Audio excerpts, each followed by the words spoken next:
नमो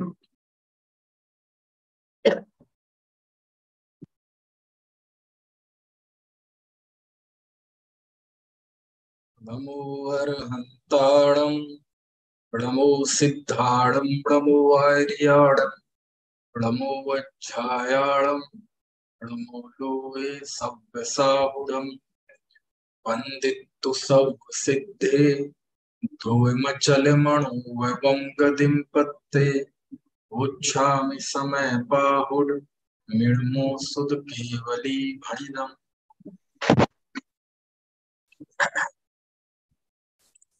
आचार्य कुंद कुंद देव की अनुपम रचना ग्रंथाधिराज समय सार के निर्जराधिकार पर बात चल रही है, जिसकी 206 गाथा पर कल बात हुई थी। एदम मीरदोड़िच्चम संतुष्टो हो इड़िच्च मेदम भी एदेड़ हुई तित्तो हो हदितो उत्तमम सौखम। उस एक ज्ञान पद में ही नित्य रत रहो, उसमें ही संतुष्ट हो और उसके द्वारा ही तृप्त हो, है ना। तुम्हें उत्तम सुख की प्राप्ति होगी। बहुत सरल है गाथा, बहुत सहज है और बहुत गहरा उपदेश है। यानी इसमें जो अभिप्राय व्यक्त किया है आचार्य भगवान ने, इसके बाद फिर कुछ कहने को रह नहीं जाता, मानो सब कुछ कह दिया हो। मति श्रुत अवधि मनः पर्याय केवल ज्ञान, ये 5 नहीं है, यह एक ज्ञान पद ही है। और ज्ञान जहां है वहां ये भेद नहीं है। ऐसा वह ज्ञान पद, आचार्य कहते हैं इस ज्ञान पद में ही रत रहो। रत रहो मतलब लीन रहो, इसी में ही रहो, इसकी सीमा से बाहर मत जाओ। और कब? नित्य। समझ में आए ना? क्योंकि परमार्थ तत्व में ही नित्य रहा जा सकता है, परमार्थ तत्व में ही अनंत काल तक रहा जा सकता है। यानी परमार्थिक आत्म तत्व को छोड़ दिया जाए तो क्या कोई जीव व्यवहार में अनंत काल तक रह सकता है? कोई अनंत काल तक भगवान की भक्ति कर सकता है? अनंत काल तक तीर्थ यात्रा कर सकता है? नित्य कोई आरती कर सकता है? नित्य कोई धारा कर सकता है, शांति धारा?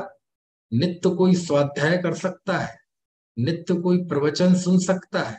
नित्य कोई प्रवचन कर सकता है? नहीं कर सकता, है ना।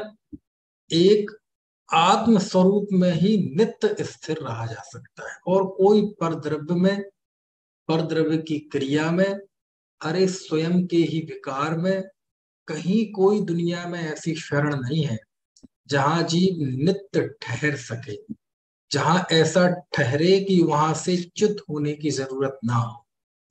समझ में आए ना? तो इसलिए तो इसके बाद कुछ कहने के लिए रह जाता है क्या, कि उस एक ज्ञान पद में ही नित्य रमो।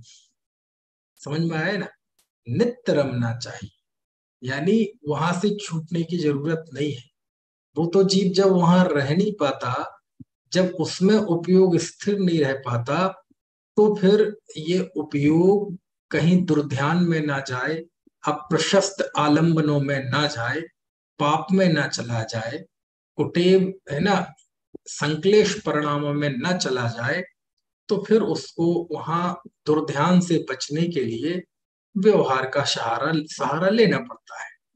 लेकिन व्यवहार में भी नित्य व्यवहार का सहारा नहीं होता, व्यवहार का सहारा नित्य नहीं होता। समझ में आए ना? नित्य तो आत्मा का ही आश्रय होता है। समझ में आए? इसलिए वो गाथा है, अरुहा सिद्धा एरिया उज्जाया साहु पंच परमेठी ते बिहु चिट्ठ ही आदा तम्हा आदाहु बे शरणम। ये मोक्ष पाहुड़ की गाथा है कि अरहंत, सिद्ध, आचार्य, उपाध्याय, साधु, ये 5 परमेष्ठी हैं। लेकिन ये पांचों परमेष्ठी आत्मा की चेष्टाएं हैं, आत्मा की अवस्थाएं हैं। इसलिए मेरे लिए तो मेरा आत्मा ही शरण है। समझ में आए ना? यानी शाश्वत शरण तो स्वयं का भगवान आत्मा ही है। समझ में आया? और कोई दे सकता है?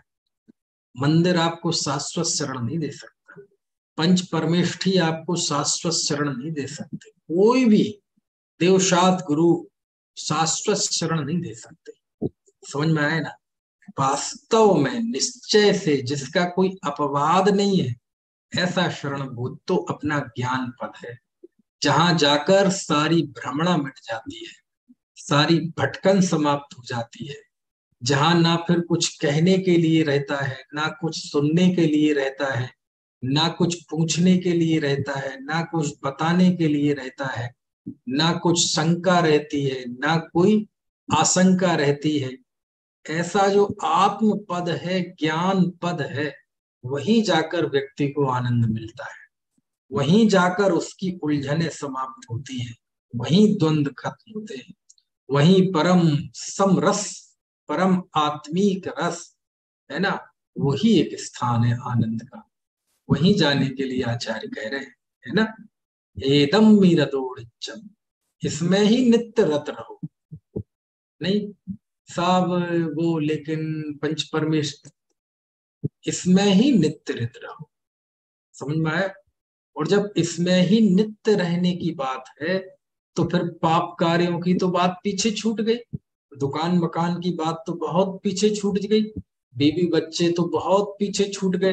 अरे जब मंदिर भी पीछे छूट गया, तीर्थ भी पीछे छूट गया, शास्त्र भी पीछे छूट गए, समझ में आया ना?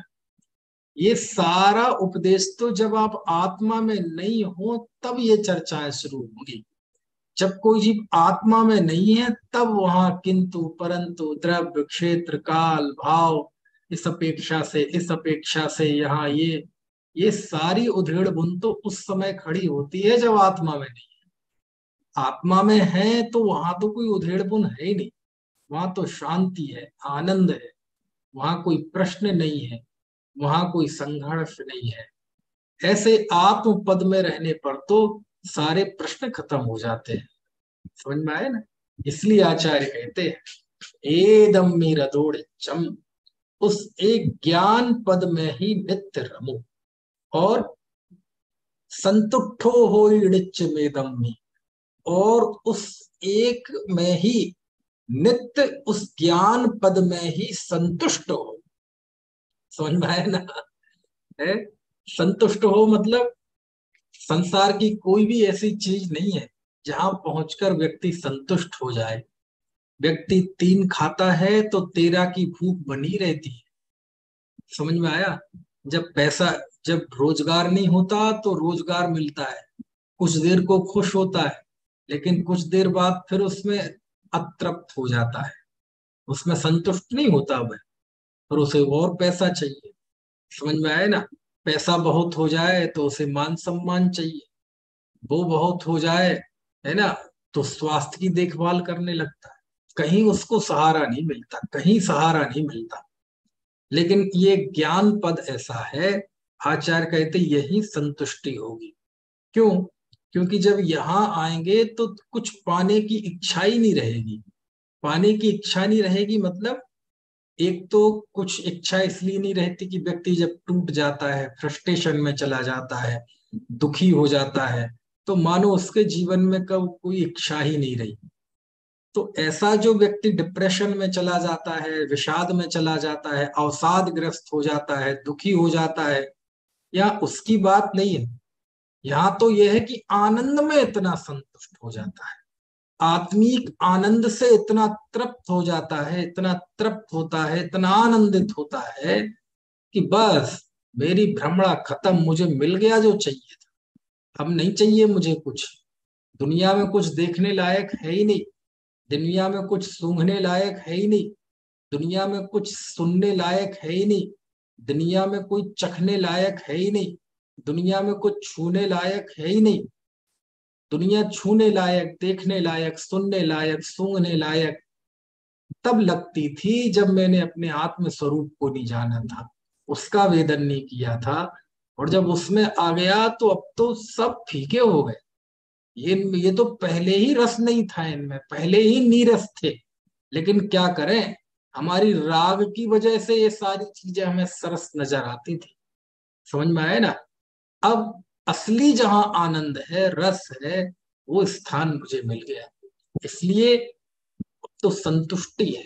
संतुष्टि मतलब अब कोई इच्छा बाकी ना रहे, यानी सारी इच्छाओं का नाश जहां हो जाए, ऐसी स्थिति जब आ जाए तो वो है संतुष्टि। समझ में आया?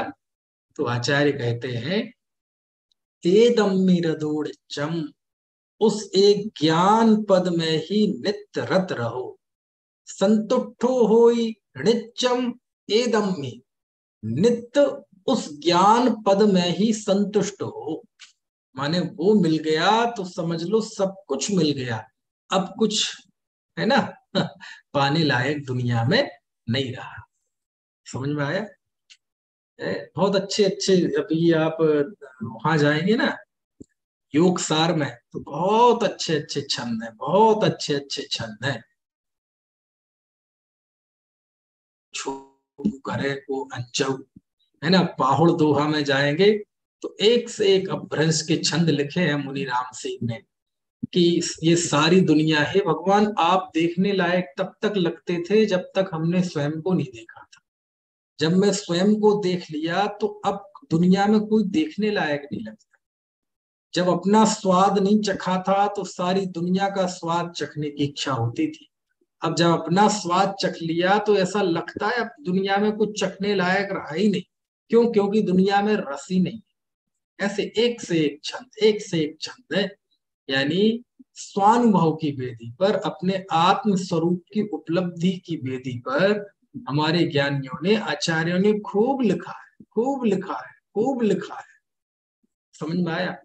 अब दिक्कत यह है कि अब आत्मिक सुख कैसा होता है, आत्मा की संतुष्टि कैसे होती है, आत्मा की तृप्ति कैसे होती है, इसको कैसे बताया जाए? कोई शब्द तो ज्यादा है नहीं, बहुत कम बताने के अवसर है। अरे ये तो चलो आत्मिक रस है, अतीन्द्रिय रस है, आप इंद्रिय रस को नहीं बता सकते। है ना, मान लीजिए आप में से किसी से पूछा जाए कि घी का स्वाद कैसा है ना, अब आप बताओ कैसे बताएंगे घी का स्वाद? तो कहते हैं जिन इंद्रिय के स्वाद से सारी दुनिया परिचित है, जो पंचेंद्रिय के विषय अनुभूत है सबके लिए, सबके लिए सहज है, सरल है, सुलभ है, अब ऐसे कोई जीव ने घी ना चखा हो, आज तक घी ना खाया, अब उसे बताओ घी कैसा है? तो नहीं बता सकते। अरे घी क्या, जिसने आज तक कभी मिर्च ना खाई हो उसे मिर्च का स्वाद बताओ, जिसने कभी मीठा ना खाया हो उसे मीठे का स्वाद बताओ, जिसने कभी आंवला ना खाया हो उसे आंवले का स्वाद बताओ। समझ में आया ना? तो कैसे कैसे समझाओगे आप? तो कहने का आशय है वो समझाने की लिमिटेशंस है। क्या समझाओगे? गुड़ कैसा होता है? मीठा होता है। नहीं, मीठा कैसा? अरे बहुत आनंद आता है खाने में। अरे तो मतलब कैसा? अरे कलियां खिल जाती है। अरे कलियां खिलना मतलब कैसा? अरे कुछ देर के लिए बिल्कुल शरीर प्रसन्न हो जाता है, चित्त में मिठास आ जाती है। अब ये ही बता जाएगा। लेकिन वो गुड़ का स्वाद है कैसा, वो मिठास है, वो कैसे बताई जाए? वो कोई बताने की चीज है? बताई जा सकती है क्या? स्वाद, अनुभूति, ये तो करने की ही चीज है। इसको बताने में तो उसके आजू बाजू की चीजें बताई जाए। समझ में आया है? क्यों जी? बताओ। रसगुल्ला कैसा होता है? बहुत अच्छा होता है। नहीं, अच्छी तो सारी दुनिया होती है, बहुत सारी चीजें होती हैं दुनिया में। रसगुल्ला कैसा होता है? मीठा होता है। हाँ, तो मीठी तो दुनिया में बहुत चीजें होती हैं। रसगुल्ला कैसा होता है? नहीं, बढ़िया, मुंह में जाते ही मुलायम हो जाता है। बढ़िया, तो मुलायम तो बहुत चीजें होती हैं। रसगुल्ला कैसा होता है? अरे नहीं, खाते ही एकदम मजा आ जाता है। अरे मजा तो बहुत सारी चीजों को खाने में आता है। रसगुल्ला कैसा होता है? आप समझे ना? कैसे बताओगे आप? नहीं समझा सकते। तो ऐसे ही जैसे इंद्रिय विषयों को नहीं समझा जा सकता, है ना, तो ऐसे अतीन्द्रिय पदार्थ को कैसे समझाया जा सकता है, अतीन्द्रिय आनंद को कैसे समझाया जा सकता है? तो अतीन्द्रिय आनंद को समझाने के लिए जो अस्थि से शब्द है, पॉजिटिव लैंग्वेज है, वो तो बहुत कम ही है। ज्यादातर तो नास्ति से समझाया जाएगा। समझ में आया ना? तो अब ये तो आचार्य अपनी ओर से बहुत, मैंने बहुत आनंद से ये उनके वाक्य निकल रहे हैं। कैसे हो कि भैया उस एक ज्ञान पद में ही नित्य रमो और उसमें ही संतुष्ट हो। संतुष्ट हो मतलब तो उसमें ही रहोगे तो ऐसा लगेगा बस यही एक स्थान है, यही जमने लायक है, यही रमने लायक है। समझ में आया ना। और क्या करो आचार्य देव, ये तो समझ में आ गया कि ये स्थान है रहने का, लेकिन कैसे रहें, साधन क्या है। तो आचार्य लिखते हैं एदेण होई तित्तो, उससे ही तृप्त हो। यानी सुख का आधार भी भगवान आत्मा एक ज्ञान पद वही है, ठीक है, और साधन भी वही है। यानी उसको प्राप्त करने का साधन कोई बाहर में नहीं है। कोई सोचे कि हम पहाड़ों पे घूम आए, दुकान मकान कर लें, अथवा कोई पूजा भक्ति उपवास कर लें, उस साधन के द्वारा उस सुख की प्राप्ति हो जाएगी, नहीं होगी। ये देण होई तित्त, कहते इसके द्वारा ही तृप्त हो जाओ। तृप्त, अब देखो कितना पुराना शब्द है। और है ना, तृप्त बोलते ना, तृप्त को प्राकृत में क्या लिखा है, तित्त। तित्तो, आह, संतुष्टो तित्तो।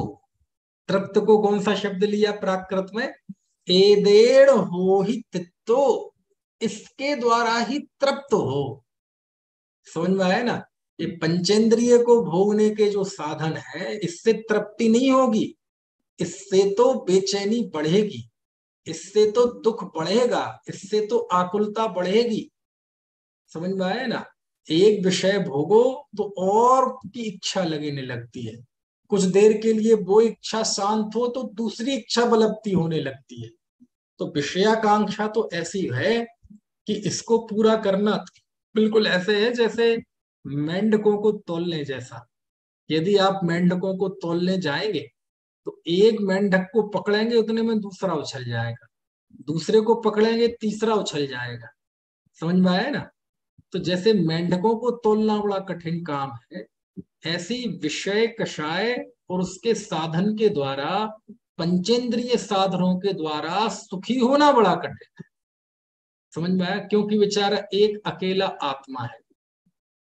और आपने देखा होगा आजकल तो सब ऑनलाइन चल गया, वर्चुअल हो गया सब। पहले के समय में आपको ट्रेन की पूछताछ करनी हो ना, कौन सी ट्रेन किस समय आ रही है, लेट है कि नहीं, तो पहले आपको रेलवे स्टेशन फोन करना पड़ता था। आज भी होते हैं ना कॉल सेंटर। अब आप देखेंगे कि रेलवे स्टेशन पे, अब छोटा मोटा रेलवे स्टेशन ना हो, बड़ा सा रेलवे स्टेशन हो, तो एक ऑफिस में 10-10 फोन लगे हुए हैं और एक अकेला सुनने वाला है। ये घंटी बजती है, ये बात कर ही नहीं पाता कि दूसरी घंटी बज जाती है। कभी कभार एक का एक रिसीवर इस कान के यहाँ लगाया, एक यहाँ लगाया और तीसरा हाथ में है। हो जाता है ना, आजकल फोन में भी हो जाता है, मोबाइल में, है ना। किसी के पास दो फोन हो तो एक फोन पे एक कॉल आ गया, दूसरे फोन पे दूसरा कॉल आ गया, तो इसको होल्ड करते हैं, इसको होल्ड करते हैं। तो ऐसे ही एक आत्मा है, अकेला एक जीव इस शरीर के अंदर भगवान आत्मा। और ये 5-5 टेलीफोन लगे हुए हैं। कौन से, एक स्पर्शन इंद्रिय का, एक रसना इंद्रिय का, एक घ्राण इंद्रिय का, एक चक्षु का, एक कर्ण का। समझ में आया। और ये 5 घंटियां 24 घंटे बजती रहती है। समझ में आया ना। ये जुबान की, ये जुबान की घंटी जाएगी, ये बेल जाएगी कि आज तो बारिश हो रही है ना, खूब ठंडा मौसम है, चाय पकौड़ी खानी है। समझ में आया ना। इतने में आंखों का टेलीफोन जाएगा। क्या टेलीफोन जाएगा, या छुट्टी का दिन है जरा टीवी चालू करो। कान का फोन जाएगा, जरा म्यूजिक लगाओ, है ना। स्पर्शन इंद्रिय का फोन जाएगा, आज दिन भर तसल्ली से जरा एसी चालू करो। कहने का आशय यह है कि एक आत्मा है और ये 5 टेलीफोन लगे हुए हैं। आप इन 5 टेलीफोन आए तो कोई शांति से बैठ सकता है, नहीं बैठ सकता। समझ में आए ना। कहने का आशय इन पंचेंद्रियों के साधन से कोई तृप्त नहीं हो सकता, पंचेंद्रिय के विषयों को प्राप्त करके कोई तृप्त नहीं हो सकता। समझ में आया। आचार्य कहते हैं कैसे तृप्त होगे, एदेण होई तित्तो, उस एक ज्ञान पद से ही तृप्त हो, आत्मा में ही संतुष्ट हो, आत्मा में ही रत रहो और ज्ञान पद के द्वारा ही तृप्ति का अनुभव करो। समझ में आए ना? बाकी जगह तो व्यक्ति जीवन भर अतृप्त ही रहेगा। विषयों को भोगते हुए आज तक कोई तृप्त नहीं हुआ। आज तक कोई व्यक्ति ऐसा नहीं मिला जो ये कहे कि नहीं, जीवन में बहुत भोजन किया, अब भोजन नहीं करना क्योंकि मैं भोजन खाते खाते थक गया।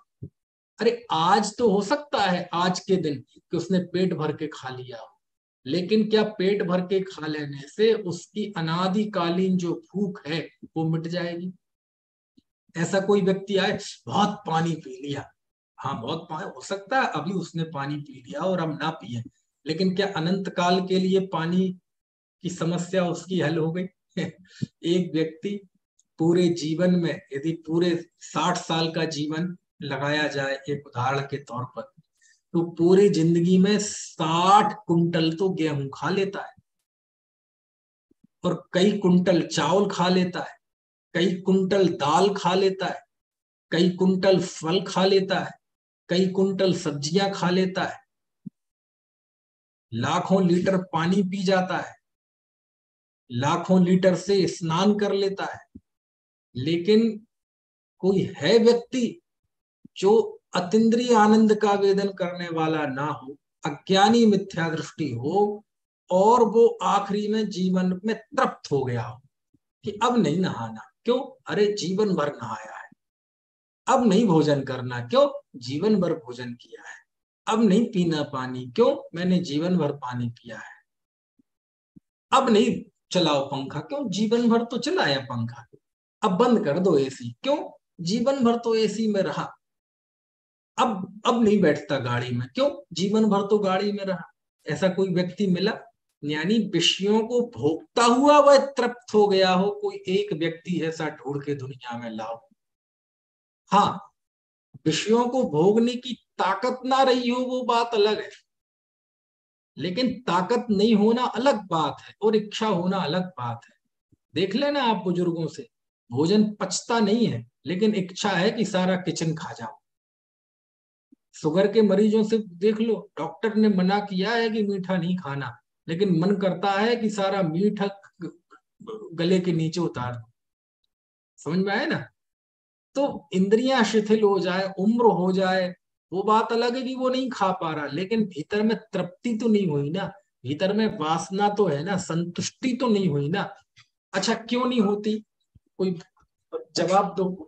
आखिरकार पंचेंद्रिय को भोगने पर तृप्ति क्यों नहीं होती, संतुष्टि क्यों नहीं होती?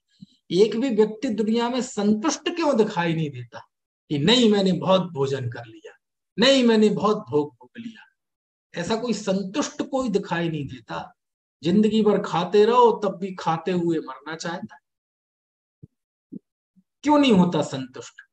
क्योंकि वस्तुतः उसमें संतुष्टि है ही नहीं, इसलिए नहीं होता। समझ में आया ना? है, पानी को बुलो रहे हैं, पानी को बुलो रहे हैं और ये सोच के कि इसमें से मक्खन निकल आएगा। अच्छा, क्यों नहीं निकाल रहा? मक्खन क्यों नहीं निकलता उसमें से? कोशिश तो कर रहा है ना, मथानी से तो मथ रहा है ना, बीटर तो चला रखा है ना, फिर क्यों नहीं निकल रहा? इसलिए निकल रहा क्योंकि पानी में मक्खन निकलता नहीं है। उसे अनंत काल तक भी बिलोते रहो तब भी नहीं निकलेगा, क्योंकि उसमें मक्खन होता नहीं है। समझ में है ना? ऐसे ही पंचेंद्रिय के विषय कषाय के आश्रय से उसका साधन करने पर तृप्ति होती नहीं है, संतुष्टि होती नहीं है। तृप्त तो जो जीव आत्मरत है, आत्म स्वभाव में है, उसी की दृष्टि है, उसी का ज्ञान है और उसी का अनुचरण है, ऐसा व्यक्ति ही तृप्त है। काय से तृप्त है? अपने अतीन्द्रिय स्वाद से, अतीन्द्रिय आनंद से, सुखानुभूति से तृप्त है। बस यहीं रहूं, अब नहीं जाना कहीं। समझ में आया ना? ऐसा आचार्य लिखते हैं। एदम निरदोड़िच्चम संतुष्टो होइड़िच्च मेदम ही एदेण होई तित्तो। एदेण होई तित्तो, इसी के द्वारा तृप्त हो। देखो तो आप क्या साधन का प्रयोग किया, क्या है सुख का साधन, क्या है सुखी होने का उपाय, क्या है सुखी होने, है ना, के उपाय, बोले इसी के द्वारा तृप्त हो, आत्मा के द्वारा ही तृप्त हो, इसी को साधन बनाओ, इसी को साध्य बनाओ, इसी को आधार बनाओ, इसी को ध्येय बनाओ, इसी के द्वारा तृप्ति होगी। समझ में आ रही बात की नहीं है? एदेण हो तित्तो, समझ में आया? आहा, एदम मीरदोड़िचम संतुष्टो होइडिच मेदम्बी, एदेण होई तित्तो, इसके एक के द्वारा ही, उस एक ज्ञान पद के द्वारा ही तृप्त हो जाओ। समझ में आया? आप जाएंगे प्रवचन सार ग्रंथ में, और गाथा 63-64 या 64-65 है, उसमें मालूम क्या लिखा? पढ़ना, 62, 63, 64, 65, ये 3, 4, 5 गाथाएं बहुत अच्छी गाथा है। वहां आचार्य ने इंद्रिय सुख की निंदा की है। काय की निंदा की है? इंद्रिय सुख की। अतीन्द्रिय सुख का प्रसंग चल रहा है ना? ज्ञान अधिक, शुद्धोपयोग अधिकार, ज्ञान अधिकार, सुख अधिकार की गाथा है।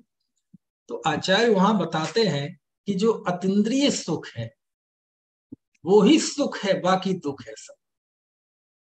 तो कोई प्रश्न कर सकता है कि साहब हमने तो देखा है कि चक्रवर्ती सुख है, सुखी है, इंद्र सुखी है, राजा महाराजा सुखी है।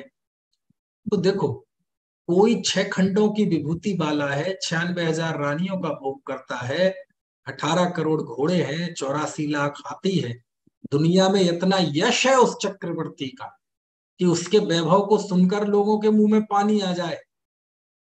लेकिन देखो, ज्ञानियों को देखने का नजरिया अलग रहता है। यानी वो चक्रवर्ती ऊपरी तौर पर, यानी अज्ञानी के लिए तो वह चक्रवर्ती बड़ा आनंद में है, अज्ञानी के लिए तो उसका बड़ा ग्लैमर है, अज्ञानी तो उसके नाम पर बड़ा, है ना, चौंधिया जाती है उसकी आंखें। समझ में आया? अब कुंद कुंद देव से पूछो कि क्यों जी, आपका इनके विषय में क्या सोच है? तो आचार्य कहते, अरे रे बेचारा कितना दुखी है। क्या कहते हैं? अरे बेचारा कितना दुखी है। क्यों? जो जितना बड़ा भोगी वह उतना बड़ा दुखी। जो जितना ज्यादा खुजली कर रहा है ना, जोर जोर से खुजली कर रहा है, नाखून पूरे नाखून रगड़ रगड़ के, ये खुजली करना ये किस बात का साइन है, किस बात का प्रतीक है? देखो कितना दुखी है बेचारा। समझ में आया ना? है? ये डॉक्टर के यहाँ लाइन लगती है, मेडिकल स्टोर पे लाइन लगती है, किनकी लाइन है? सुखियों की कि दुखियों की? सब दुखियों की लाइन। कुछ बात समझ में आ रही है कि नहीं? ये फिजियोथेरेपिस्ट के यहाँ लाइन लगती है, दुखियों की कि सुखियों की? सब दुखियों की लाइन लगती है। ये ज्योतिषियों के यहाँ भीड़ लगती है, दुखियों की कि सुखियों की? दुखियों की। अब आगे देखना, सुनना, यहां तक तो बात आपको पच गई। ये जो रेस्टोरेंट्स में, ये जो चाट के ठेलों पे लाइन लगी रहती है, दुखियों की कि सुखियों की? समझ में आया? ये सब दुखियों की लाइन है, क्योंकि यदि दुखी नहीं होते तो कोई अपने घर से नहीं निकल सकता। लोक में भी आप देखो, घर में था और क्या कर रहे, बस ऐसे ही घर में परेशान से हो गए तो बस ऐसे ही घूमने निकल आए। नहीं, आप समझे? ये जितने घर से बाहर घूम रहे हैं ये दुखी हैं। सुखी जीव तो घर में ही रहेगा, क्यों जाएगा? वो बाजार जा रहा है, सब्जी खरीदने जा रहा है, क्यों? दुखी है। ऑफिस जा रहा है, क्यों? दुखी है। दुकान जा रहा है, क्यों? दुखी है। इतनी गर्मी में भटक रहा है, क्यों? दुखी है। यदि सुखी होता तो घर में ही रहता ना। निज घर बिना विश्राम ना है। ये तो लोक की बात है, तो व्यवहार की बात है। परमार्थ से जो आत्मा में नहीं है, बस वो दुखी है। सुखी कौन है? जो आत्मा में है, बस वो सुखी है। समझ में आए ना? कुंद कुंद देव कहते हैं, देखो तो बेचारा कितना दुखी है, कितना दुखी है? देखो, एक घर से काम नहीं चल रहा है, ऐसे 6 खंड की विभूति चाहिए, कितना दुखी है?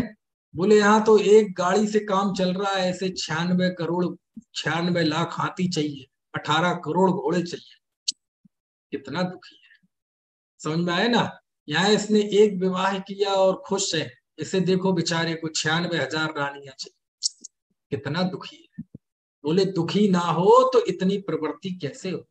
कुंद कुंद देव की गाथाएं है मूल में, यदि आपको देखना हो तो देख लेना। समझ में आया। तो व्यक्ति की जितना दुखी होगा वह उतना बहिर्मुखी होगा, या यूं कहें बहिर्मुखी है इसलिए दुखी है। क्या कहा, जो जीव जितना दुखी होगा वह उतना बहिर्मुखी होगा। जो जितना बाहर की ओर देख रहा है समझ लो वह उतना ही दुखी है। वो बालकनी में आके यहाँ वहां क्यों झांक रहा है, क्योंकि उसे वो दुखी है, वो आकुलित हो रहा है। समझ में आया ना। है? कुंद कुंद देव कहते हैं। अरे जिनको सोचकर तुम्हें, है ना, मुंह में पानी आता है, बोल कितना दुखी है वो चक्रवर्ती। आपने देखा होगा कोरोना के समय पे, जब अचानक लॉकडाउन लगा पहला वाला, किसी को पता तो था नहीं कि ऐसा कुछ होने वाला है ना। भारतवासियों को या अभी की पीढ़ी को, भारतवासी क्या कोई भी हो, किसी भी देश के हो, इस पीढ़ी को या इसके पहले की 2-3 पीढ़ी को कहाँ पता कि लॉकडाउन क्या होता है। सारी दुनिया ने शब्द ही पहली बार सुना कि ऐसा भी कोई लॉकडाउन होता है। समझ में है ना। और जब पहला लॉकडाउन लगा, क्या होता है लॉकडाउन ये जाना, तो क्या स्थिति थी। सब मिल बंद हो गई, कारखाने बंद हो गए, है ना, कंस्ट्रक्शन बंद हो गया। और लाखों करोड़ों मजदूर जो अहमदाबाद, सूरत, दिल्ली, मुंबई, यहाँ से पैदल चल चल के 1.5 2-2 हजार किलोमीटर दूर उत्तर प्रदेश के दूर दराज के इलाकों में, बिहार के दूर दराज के इलाकों में जहां घर थे वहां गए पैदल। समझ में आया ना। फ्लाइट्स बंद थी, खैर वो तो चलती भी तो मजदूर कहाँ बैठ पाते उसमें। ट्रेन नहीं चल रही थी, बसें नहीं चल रही थी, कोई उनके पास साधन नहीं था। अचानक व्यापार दुकानें बंद हो गई तो किसी को पेमेंट भी नहीं हुआ। जिसकी पास जो था, जितने रुपए थे, सैकड़ों में या हजारों में, वो सब लेके घर को चल दिए। पता नहीं लौट के कब आएंगे, आएंगे नहीं आएंगे, दोबारा कब खुलेंगी। समझ में आया। इसलिए उम्मीद के भरोसे को छोड़ भी नहीं सकते थे। ऐसे लाखों लाखों मजदूर जा रहे हैं पैदल। चप्पलें जो थी बस वही थी, दुकानें बंद थी। और मजदूर कौन सी चप्पल पहनते हैं, वो 10-50 किलोमीटर चल के घिस गई। समझ में आए ना। और पैदल आ गए सड़क पे। और सड़क पे खेतों में चलो तो बहुत आसान है, पक्की सड़कों पे बिना चप्पल के चलना कितना कठिन काम है। शुरू में तो लगता है ठीक है, लेकिन जब कुछ देर चल जाओ तब पता चलता है कितना कठिन काम है। जब तो लोगों के तलवे निकल गए। ऐसी एक हाथ में थैला है ना, दूसरे हाथ में थैला है, तीसरा सामान सिर पे, बगल में महिला है उसके हाथ में भी थैला है, एक हाथ में बच्चा है। समझ में आया ना। कहने का आशय ये है, और कई कई दिन तक खाना नहीं मिला। पानी तो कहीं मिल जाए, खाना नहीं मिला। और एक जगह मैंने देखा, ये किस, अब जो सीन बता रहा हूँ उसके लिए मैं सुना रहा हूँ, ये कोरोना का सीन। किस बात के लिए, कि कुंद कुंद देव कहते देखो कितना दुखी है। तो एक को मैंने देखा भाई, एकदम तो ऐसा हुआ नहीं कि आज लॉकडाउन लगा और कल सारे एनजीओ आ गए और उन्होंने स्टॉल लगा लिए, भोजन बांटना शुरू कर दिया। 2-4 दिन तो लगे ना स्टेब्लिश होने में। तो देखा कि एक चौराहे पे एक व्यक्ति भोजन बांट रहा था। तो एक दंपत्ति थे, पति पत्नी, उसके 3 बच्चे, और उन्हें 3 दिन बाद खाना मिला। कितने दिन बाद, ऐसे लाखों थे, ये तो मैं एक का बता रहा हूं। ऐसे 3 दिन बाद उन्हें खाना मिला। तो 3 दिन खाना बाद जब खाना मिला एक चौराहे पर, तो वो सब खाना ऐसे खा रहे थे जैसे इन्होंने जिंदगी में कभी खाना देखा ना। ऐसे ऐसे हाथ में ऐसे पूरी मुट्ठी बांध बांध के ऐसे ऐसे ऐसे रोते जा रहे हैं, आंखों से आंसू गिर रहे हैं और खाते जा रहे हैं। समझ में आया ना। आंसू काय के थे, दुखी के भी थे और खुशी के भी थे। इतने दिनों बाद खाना देखा था, 3 दिन बाद। ना कोई किसी को दे रहा है, एक दूसरे को देख रहे हैं, रो रहे हैं और खाते जा रहे हैं, खाते जा रहे हैं। छोटे छोटे बच्चे, सबसे छोटा बच्चा था वो भी ऐसे खा रहा है, पूरा मुंह उसने कहीं यहाँ लगा है कहीं यहाँ लगा है। समझ में आया ना? अब देखो ऐसे झपट्टे मार मार के खा रहे हैं। अब कोई उन्हें देखेगा तो कैसा लगेगा? अरे रे, कितने भूखे हैं, यही भाव आएगा ना। अरे कितने भूखे हैं, बेचारे कितने दुखी थे, देखो 3 दिन से भोजन नहीं मिला, कैसे अंतड़ियां निकल आई हैं, इसलिए ऐसी प्रवृत्ति दिखाई दे रही। समझ में आया? अच्छा, और कैसे थे खाना? बहुत बढ़िया खाना बना होगा, है? मटर पनीर, शाही पनीर, रस मलाई, है, नान, लच्छा पराठा, है, और ये सब बना होगा। नहीं। अरे तो दाल रोटी सब्जी तो होगी? अरे नहीं। अरे तो दाल रोटी तो होगी? अरे नहीं, ना दाल ना रोटी, केवल चावल। और चावल भी कौन सा? वो बासमती चावल नहीं। कौन सा चावल? बिल्कुल सबसे सस्ता जो चावल होता है, जिसमें एक चावल के कई 10-12 टुकड़े होते हैं, वो चावल। और उसमें भी घी नहीं था, कोई मसाले भी नहीं थे। नमक था कि नहीं मुझे पता नहीं है, देखने से समझ में नहीं आ रहा था। समझ में आया? वो चावल भी उन्हें ऐसा लग रहा था जैसे 3 लोग को नाज जो खाए, मिटे ना भूख कड़ा ना लाए। तो वो इतनी जो प्रवृत्ति देखी जा रही है ना, झपट्टे मार मार के भोजन किया जा रहा है। आप देखोगे ना, जब तेज भूख लगती है, बहुत तेज भूख लगी हो, 2-4 दोस्त भी हो, फैमिली हो, और अचानक खाना जब खाते हैं तो बात भी नहीं करते एक दूसरे से, चुप होके खाते हैं। जब थोड़ा पेट में चला जाए, आकुलता कम हो जाए, फिर एक दूसरे की ध्यान आती है, अरे पर तुमने वो खाया? नहीं नहीं, वो बोलो बहुत अच्छा बना है, तो ये आपको समझ में आई? जब वो तीव्र आकुलता खत्म हो जाती है तब एक दूसरे की ख्याल आती है, नहीं तो ऐसे टूट पड़ते हैं जैसे जमाने से खाया ना हो। तो ये जो विषय भोग की तीव्र प्रवृत्ति है, ये किस बात का प्रतीक है? कि देखो कितना दुखी है बेचारा, कितना दुखी है। कुछ बात समझ में आ रही कि नहीं? कितना दुखी है? हम जहाँ खतौली में रहते थे पहले, बहुत साल पहले, तो वहां बंदर बहुत थे। रात को 2 बजे आप एक पॉलीथिन में थोड़ा सा कचड़ा लेके डाल दो, तो रात के 2 बजे 2-4 बंदर आएंगे और उस पॉलीथिन में कोई दाने होंगे तो खोल के खाएंगे। एक बार मैं अपने कैंपस में ही रहता था, तो कैंपस से जब कॉलेज अंदर जा रहा था, 1 मिनट इससे भी कम समय, तो रास्ते में खुदाई चल रही थी। तो खुदाई से ढेले निकले थे, कुछ मिट्टी के ढेले पड़े थे। तो मैंने देखा कि वो बंदर मिट्टी के ढेले तोड़ रहे हैं, और उनके अंदर कोई दाना होगा तो ऐसा ले लेके खा रहे हैं। मैंने कहा देखो कितने दुखी है बेचारे, कहाँ कहाँ से खोज खोज के खाना खाना पड़ा। तो कुंद कुंद देव कहते हैं जो विषयों की तीव्र अभिलाषा वाले हैं, ये कितने दुखी हैं। 6 खंडों में भी तृप्त नहीं हो रहा, चक्रवर्ती के वैभव को पाकर भी तृप्त नहीं हो रहा, देखो तो कितना दुखी है बेचारा। यानी दुनिया के लिए जो पद, जो विषय आनंद की मानते हैं लोग, कुंद कुंद देव कह रहे दुखी हैं। यदि दुखी ना हो तो ऐसी प्रवृत्ति क्यों हो? समझ में आया ना? एक व्यक्ति को समझ लो ठंडा पीने की इच्छा होगी, तो बस वो घर में कुछ है नहीं, चलो ठंडा पानी पी लो, तृप्त हो जाएगा। एक दूसरा व्यक्ति है, घर में कुछ नहीं है जी, अरे बाजार जाएगा, बाजार देखा बंद है, दूर जाएगा, दूर में भी बंद है। मतलब वो भटक रहा है, काय के चक्कर में? ठंडा पीने के चक्कर में। तो वो सुखी है कि दुखी है?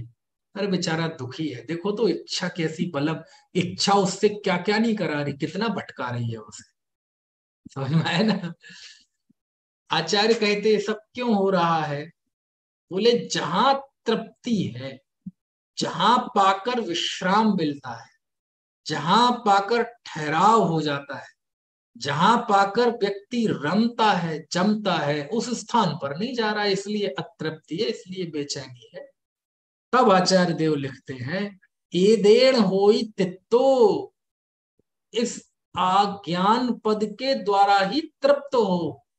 ये आत्मा ही सुख का साधन है, आत्मा ही सुख का साधन है, आत्मा ही सुख का आधार है, आत्मा ही सुख का आलम्बन है। वही ध्येय है, वही उपादेय है, वही ज्ञेय है, जो कहो सो वही है। समझ में आया ना। ईदं मिरदोड़िच्चं संतुष्टो होइडिच्चमेदं हि एदेण होइतित्तो। तो ये क्या होगा? हो हदि, होगा तो तुम्हें उत्तमम सौखम, तुम्हें उत्तम सुख की प्राप्ति होगी, यानी मोक्ष सुख की प्राप्ति होगी। समझ में आए ना। क्या साधन करो? उस आत्मा में ही रहो, उसी का साधन करो, उसी के द्वारा तृप्त हो, तो तुम्हें उत्तम सुख की, मोक्ष सुख की प्राप्ति होगी। क्यों? ये जो सुख मिला, ये भी उसी का ही अंश है, ये भी उसी की जाति का है। चौथे गुण स्थान वर्ती को जो आत्मिक सुख मिला, मुनिराज को जो सुख मिला, और सिद्ध भगवान को जो सुख मिला, इन सुख की एक ही जाति है, मात्रा में फर्क है, लेकिन सुख की जाति में फर्क नहीं है। कुछ बात समझ में आ रही कि नहीं है? हमारे घर में जो 50 ग्राम, ठीक है, वो काय का तेल, डाबर का तेल है, तो वो वही तेल है जो फैक्ट्री में लाखों लीटर है। समझ में आए ना। ऐसे ही सिद्ध भगवान के सुख में, श्रेणी आरोहण करने वाले जीव के सुख में, मुनियों के सुख में और गृहस्थों के सुख में जाति का फर्क नहीं है, क्वालिटी का फर्क नहीं है, क्वांटिटी का फर्क है। समझ में आया है? देखो, ठीक है, एक बार इस गाथा पढ़ लेते हैं। एदम मीरदोणिच्चम संतुष्टो होइडिच्च मेदम ही एदेण होइतित्तो वो आदितो उत्तमम सौखम। कल मैंने आपसे कहा था कि आप इस गाथा को नमोकार मंत्र जैसा याद कर लो। समझ में आया? कुंद कुंद देव का अभिप्राय क्या है, उनका संदेश क्या है, लोक मांगलिक संदेश क्या है, सारे दुनिया के लिए उनका क्या संदेश है? बोले ये संदेश है। कौन सा संदेश? एदम मिरदोड़चम संतुष्टो होइडिच्च मेदम ही एदेण होइतित्तो हो हदितो उत्तमम सौखम। है ना। मार्ग भी बताया, उम्मीद भी बताई, और एक तरह से आशीर्वाद भी दिया। आशीर्वाद भी दिया मतलब, आशीर्वाद क्या होता है? आशीर्वाद मतलब शुभेच्छा। समझ में? चलिए, आपका काम सफल, मेरी शुभकामनाएं हैं। कोई इंटरव्यू देने जा रहा है, all the best, best of luck. समझ में आया? आचार्य कह रहे बेस्ट ऑफ लक। क्या? हो हदितो उत्तमम सौखम, तुम्हें उत्तम सुख की प्राप्ति होगी। वहां तो हम विश देते हैं, शुभकामनाएं देते हैं कि हमारी कामना है ये, पता नहीं तुम्हारा शुभ होना है कि नहीं। समझ में आया? यहाँ तो कह रहे हैं तुम्हें उत्तम सुख की प्राप्ति होगी ही होगी, इसमें संदेह नहीं है। ये कोई भाग्य भरोसे नहीं है कि तुम काम तो कर रहे लेकिन भाग्य में ना हो। यहाँ तो, यहाँ जिस भाग्य की बात है, ये तो तुम्हारे हाथ में है बनाना। भाग्य मतलब अतीन्द्रिय सुख लूटना तुम्हारे हाथ में है। यहाँ नहीं है पराधीनता, वहां तो उदय की पराधीनता चाहिए। हम सब इच्छा करते हैं कि वो व्यक्ति सफल हो जाए, लेकिन उसकी होनहार ना हो, उसका उदय ना हो, तो हमारी शुभेच्छा से क्या होगा? समझ में आया ना। आचार्य कहते हैं कि हम इसमें ही तृप्त रहो, तो तुम्हें सुख की प्राप्ति होगी। आचार्य नहीं दे देंगे, लेकिन आचार्य को मार्ग पता है, स्वरूप पता है, सिस्टम पता है कि जो व्यक्ति आत्मा में रत होता है, जो व्यक्ति आत्मा में संतुष्ट होता है, जो आत्मा से ही तृप्त होता है, उसे उत्तम सुख की प्राप्ति होती ही होती है। इसलिए कोई आशीर्वचन मतलब हो तो हो, नहीं हो तो नहीं हो, इस तरह का आशीर्वचन नहीं है। ये आशीर्वचन ऐसा है कि होगी ही होगी। ऐसा समझ में आया? अब देखो, अमृत चंद आचार्य को इसमें और थोड़ा और आनंद लूटना है। मैं कह रहा अमृतचंद आचार्य बहुत आनंद लेते हैं, बहुत मजे लेते हैं। मजे मतलब ये लौकिक मजा नहीं है ना, आध्यात्मिक मजा, आध्यात्मिक आनंद। अब देखो 144वां कलश पढ़ो। आचार्य कह रहे हैं ना, इसी में ही तृप्त रहो, इसी में ही संतुष्ट रहो, इसी में ही रत रहो। तो कैसे होगी संतुष्टि? ऐसा हो सकता है क्या कि आत्मा ही व्यक्ति तृप्त हो जाए? बोले हो जाता है। कैसे? तो देखो 144वां कलश पढ़ते हैं। अचिंत शक्ति स्वयमेव देव चिन्मात्र चिंता मणिरेश यस्मात् सर्वार्थ सिद्धात्मतया विहत्ते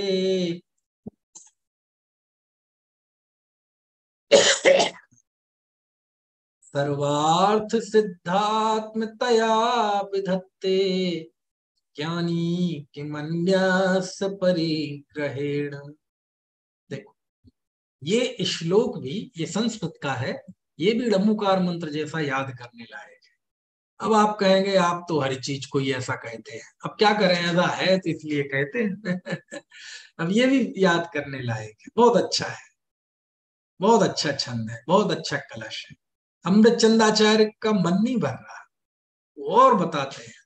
बोले कैसे हो जाए तृप्त, कैसे हो जाए संतुष्ट। भाई संतुष्ट तो तब हो सकते हैं जब कोई बहुत उत्कृष्ट वस्तु मिल जाए, है ना। भाई गरीब थे तो लखपति बनने की इच्छा, लखपति बनते हैं तो करोड़पति बनने की इच्छा, करोड़पति बनते हैं तो अरबपति बनने की इच्छा। अच्छा लखपति हो गए तो करोड़पति बनने की इच्छा क्यों होती है? क्योंकि करोड़पति दिखते हैं ना लोग में। और करोड़पति बन जाए तो अरबपति होने की इच्छा क्यों होती है? अरबपति दिखते हैं ना दुनिया में।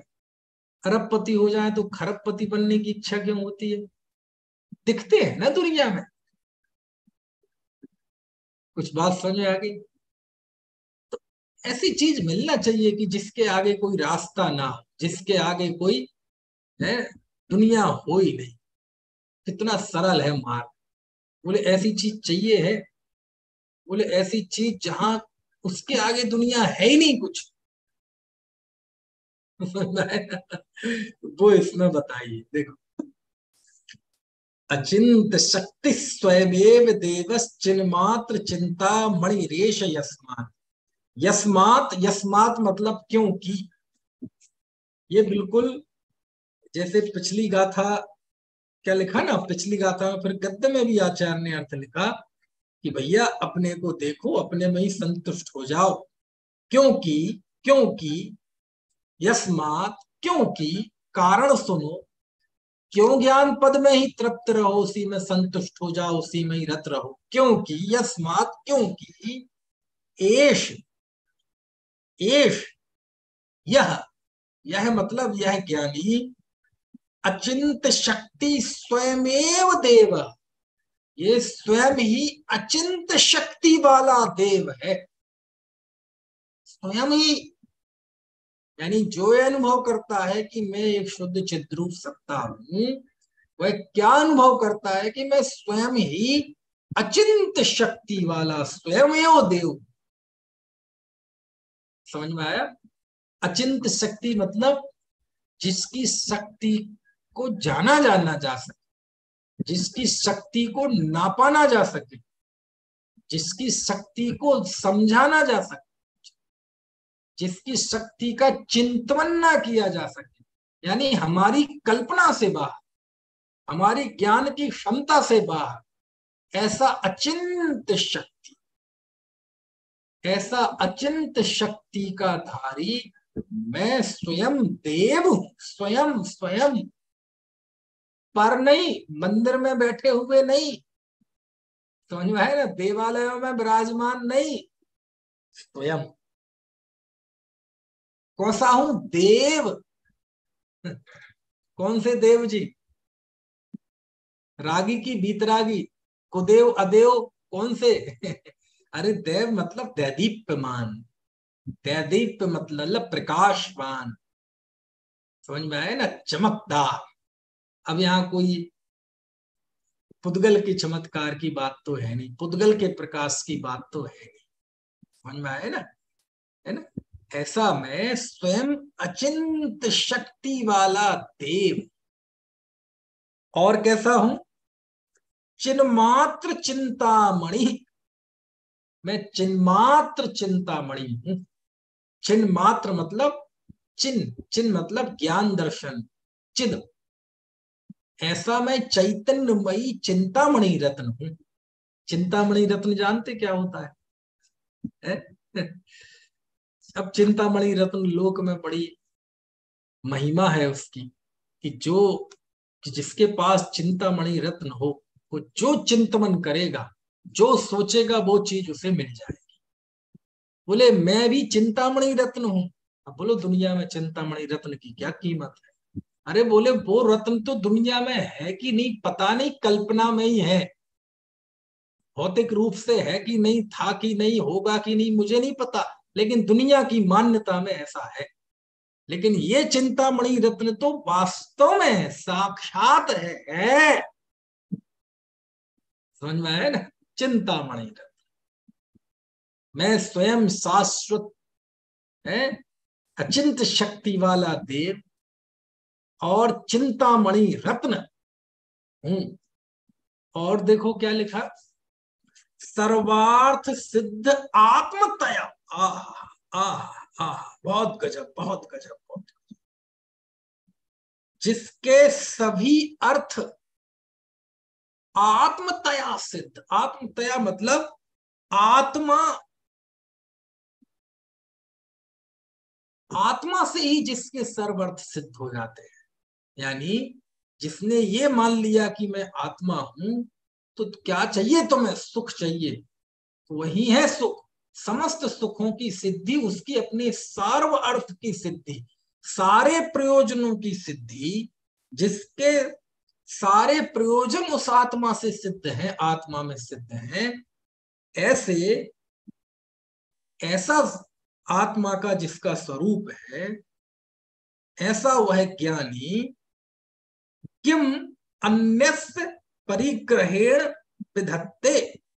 अन्यस्य परिग्रहेण, अन्य परिग्रह से, किम क्या, विधत्ते क्या करेगा। यानी जिसे, सीधी सी बात यह है कि जिसे आत्मा मिल गया हो, वह अन्य परिग्रह से क्या करेगा। कुछ बात समझ में आ रही है ना? ऐसा है? अचिंत शक्ति वाला स्वयमेव देव चिंतामणि रत्न मैं स्वयं हूं, और सर्व प्रयोजनों की सिद्धि आत्मा में ही है। ऐसा व्यक्ति, ऐसा वह ज्ञानी अन्न परिग्रह से क्या करेगा, अर्थात अन्न परिग्रह की इच्छा उस जीव के नहीं होती। समझ में है ना? तो ये दो नावों में सवारी नहीं होती। किसी को आत्मा भी चाहिए और संसार भी चाहिए, वो संभव ही नहीं। संसार की रुचि है तो आत्मा की रुचि हो ही नहीं सकती, और आत्मा की रुचि है तो संसार की रुचि हो ही नहीं सकती।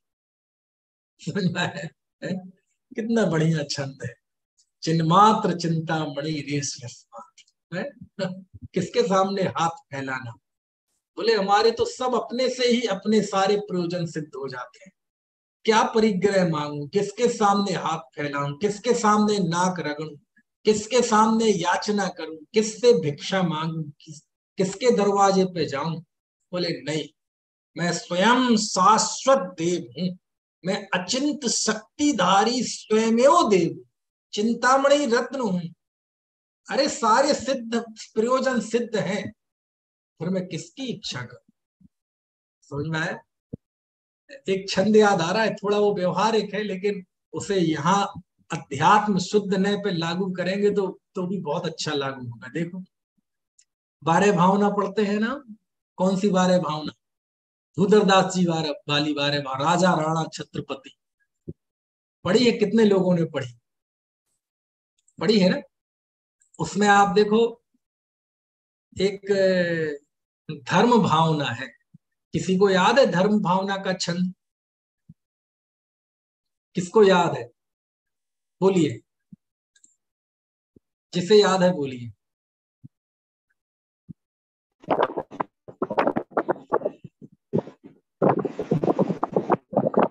बोलिए हर्षवर्धन जी। चलो चलो मैं बोलता हूँ। जांचे सुर तरु दे सुख, चिंतत चिंता रे, बिन जांचे बिन चिंतई, धर्म सकल सुख दे। आ क्या अर्थ हुआ इसका? देखो कहते हैं, जांचे सुर तरु दे सुख। सुर तरु मतलब कल्प वृक्ष, तरु मतलब वृक्ष, और सुर तरु मतलब वहां कल्प वृक्ष कहते हैं उसे। जांचे सुर तरु दे सुख। जांचे मतलब याचे, याचना करने पर कल्प वृक्ष, ठीक है, यानी कल्प वृक्ष के सामने याचना करनी पड़ती है ना। कल्प वृक्ष के पास जाओ, भोग भूमि में होता है ना ऐसा, मुझे भोजन चाहिए, मुझे रसगुल्ला चाहिए, तो याचना करनी पड़ती है, तो वो दे देता है। और चिंतत चिंता रैन। रयन मतलब रत्न, रयन सार ग्रंथ है ना, रत्न सार, तो रत्न को ही बोलते रैन। तो चिंता रयन, चिंता मेरे मतलब चिंतामणि रत्न, ठीक है। तो कल्प वृक्ष से भी याचना करनी पड़ती है। अरे चिंतामणि रत्न के सामने भी चिंतन करना पड़ता है, तब सुख देता है। समझ गए? जाचे सुर तरु दे सुख, चिंतत चिंता रे। दे सुख दोनों में लगा लो कि कल्प वृक्ष से याचना करनी पड़ती है, चिंतामणि रत्न का भी के सामने भी चिंता करनी पड़ती है, तब सुख देते हैं। लेकिन धर्म कैसा है? बिन जांचे बिन चिंते। लेकिन बिना याचना के और बिना चिंता के धर्म सकल सुख दे। ये धर्म ऐसा है जो सभी सुख देता है। इसके सामने याचना नहीं करनी पड़ती, इसके सामने चिंतन नहीं करना पड़ता, चिंता नहीं करनी पड़ती। बिना चिंता के और बिना याचना के धर्म ही है जो सारे सुख देता है। समझ में आया ना? ये आत्मानुशासन का 22वां श्लोक है, ये जो मैं सुना रहा हूं हिंदी में भूधरदास जी का 12 भावना में। समझ में आया ना? ये काय का अनुवाद है? गुणभद्राचार्य के आत्मानुशासन का 22वां श्लोक है। बिन जांचे बिन चिंतए, नहीं, जांचे सुर तरु दे सुख, चिंतत चिंता रे। बिन जांचे बिन चिंतए, धर्म सकल सुख दे। हाँ, समझ में आया? अचिंत शक्ति स्वयमेव देवस, चिन्मात्र चिंता मणिरेश यस्मात्, सर्वार्थ सिद्धात्मतया विधत्ते, ज्ञानी के मन यस्य परिग्रहे। ठीक है, चलो इस तरह 144वां कलश हुआ। बाकी चर्चा अब कल नहीं चलेगी, सैटरडे संडे 2 दिन बंद रहेगी। कल तो सैटरडे तो चलनी नहीं थी, परसों मुंबई रहूंगा, तो फिर सोमवार को चलेगी, है ना? आप में से मुंबई का है कोई?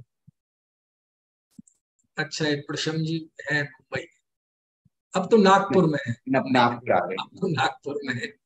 चलो संडे में रहूंगा मुंबई, एक सोमैया यूनिवर्सिटी है वहाँ, वहाँ लेक्चर है, तो सुबह जाके रात को वापस आ जाऊंगा। सोमवार को चलेगी। चलिए, किसी का कोई प्रश्न हो तो पूछ लीजिए, अन्यथा फिर। हाँ, एक छोटा सा प्रश्न है। हाँ पूछ। हमने जो 206 नंबर की गाथा ली, हाँ उसमें हाँ, इसमें का अर्थ आत्मा और ज्ञान, ये कैसे स्थापित करना? मैंने थोड़ी भूमिका मिस कर दी शुरू की। पीछे गाथाओं से आ रही ना। अच्छा। प्राण गुणेण विहीणा, एदम तु पदम बहुगुण लहंते, तम गृह्णयद मेदम यदि इच्छसि कम परिमुखम। ये 204 गाथा में आया ना। आभीणी सुदोधिमण केवलम चतम होदि एकमेव पदम। पदम। आभिनव मतलब मति श्रुत अवधि मनः पर्याय केवल, ये एक ही पद है। एक ही पद मतलब एक ज्ञान ही एक पद है ना। और ऐसे सब वहां से, और फिर उसके बाद अमृतचंद स्वामी ने वो सब इसकी व्याख्या की है, तो वो ज्ञान पद, ज्ञान पद क्या। चलिए। मतलब वो सीक्वेंस में आ गया है। हाँ हाँ हाँ, बोलिए। आप अनम्यूट कर लीजिए अपने आप को।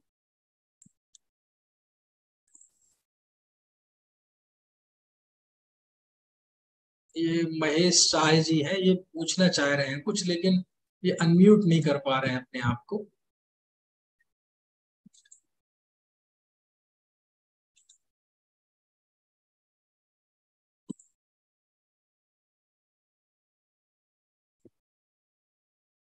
चलिए, कोई बात नहीं।